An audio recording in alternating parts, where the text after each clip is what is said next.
नमस्कार दोस्तों।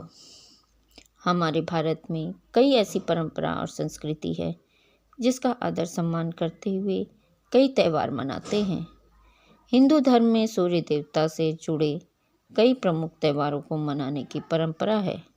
मकर संक्रांति का त्यौहार धूमधाम से मनाया जाता है। यह ऐसा त्यौहार है जिसे भारत के विभिन्न हिस्सों में अलग अलग तरीकों से मनाया जाता है और यह हर साल 14 जनवरी को मनाई जाती है। लेकिन कुछ सालों से गणनाओं में आए कुछ परिवर्तन के कारण 15 जनवरी को भी मनाया जाने लगा है। प्रत्येक राज्य का त्यौहार मनाने का अपना तरीका होता है। मकर संक्रांति में आकर सूर्य देव का मिलन अपने पुत्र शनि और बुध ग्रह में होगा, जहां वे अब 1 महीना तक रहेंगे। सूर्य और शनि विपरीत धारा के हैं। सूर्य जहां यश, अधिकार और शक्ति का प्रतीक है, वहीं शनि मेहनत, कर्म और संघर्ष के प्रतीक हैं। इसका असर हम राशियों में देख सकते हैं। हर वर्ष 12 संक्रांतियां होती हैं और प्रत्येक संक्रांति का अपना महत्व है। किसी एक राशि से सूर्य की दूसरी राशि में गोचर करने को ही मकर संक्रांति के रूप में मनाते हैं। मकर संक्रांति के दिन सूर्य के गोचर से खरमास खत्म हो जाएगा।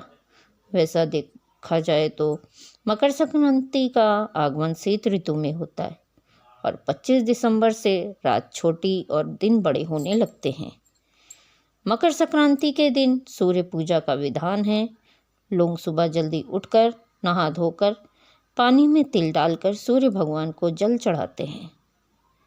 कुछ लोग इसी दिन गंगा नदी में स्नान करके तथा डुबकी लगाकर सूर्य भगवान को जल चढ़ाते हैं। गंगा में डुबकी लगाने से मोक्ष की प्राप्ति होती है।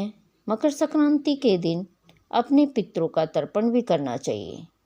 इससे पुण्य की प्राप्ति होती है। इस दिन दान दक्षिणा का भी प्रावधान है। ब्राह्मणों को सूखे में चावल, उड़द की दाल, घी, तेल, नमक और जो आपके सामर्थ्य में हो दिए जाते हैं। पूजा के बाद लोग घरों में इस दिन खिचड़ी बनाते हैं। खिचड़ी 3 तरीकों से बनती है। एक आलू मटर गोभी चावल में डालकर बनती है। दूसरी मीठी, जो कि चावल में गुड़ डालकर बनाते हैं। तीसरी बिल्कुल सादी, सिर्फ चावल और उड़द की दाल डालकर बनती है। उड़द की दाल शनिदेव को चढ़ाई जाती है, इसलिए लोग उड़द की खिचड़ी बनाते हैं। साथ में इस दिन तिल के लड्डू भी बनाते हैं, जिसे तिल गुड़ भी कहते हैं। खिचड़ी खाने के बाद लोग आज के दिन पतंग उड़ाते हैं, जो कि रंग बिरंगे पतंगे सभी को पसंद आती हैं, चाहे वह बड़े हो या बच्चे। मकर संक्रांति के दिन प्रवासी पक्षी के स्वागत के रूप में भी मनाया जाता है। जैसे ही सर्दी शुरू होती है, पंछी दूसरे देशों से अपने देश में आते हैं। ये अपने अनुकूल मौसम और भोजन की तलाश में यहाँ आते हैं। भविष्य पुराण में भी मकर संक्रांति की व्रत कथा और उसकी विधि का विवरण मिलता है। मकर संक्रांति का वर्णन महाभारत में भी मिलता है। महाभारत की कथा के अनुसार गंगा पुत्र भीष्म पितामह को इच्छा मृत्यु का वरदान था।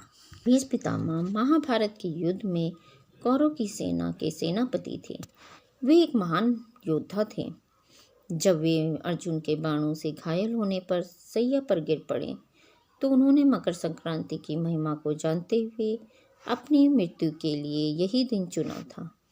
वे महान योद्धा के साथ महाज्ञानी भी थे, जिस कारण उनको यह पता था कि सूर्य के दक्षिणायन होने पर मोक्ष नहीं मिलता, फिर से धरती पर जन्म लेना पड़ता है। महाभारत के युद्ध के पश्चात जब सूर्य उत्तर दिशा की तरफ उन्मुख हुआ, तब भीष्म पितामह ने अपने प्राण त्याग दिया। इसी तरह से एक कथा है जो कि बड़ी प्रचलित है कि मकर संक्रांति के दिन ही यशोदा ने संतान प्राप्ति के लिए व्रत रखा था। इसी दिन औरतें तिल गुड़ को बांटती हैं। तिल की उत्पत्ति विष्णु जी से हुई थी। इसके दान से पाप कट जाते हैं। मकर संक्रांति के शब्द में एक और कथा प्रचलित है, जिसके अनुसार हिंदुओं की ये मान्यता है मकर संक्रांति के दिन माँ गंगा स्वर्ग से उतरकर धरती पर राजा भागीरथ के पीछे पीछे आई थीं। वे कपिल मुनि के आश्रम से होते हुए गंगा सागर तक आई थीं। धरती पर उतरने के कारण गंगा के पवित्र जल से राजा भागीरथ ने अपने पूर्वजों का तर्पण किया था।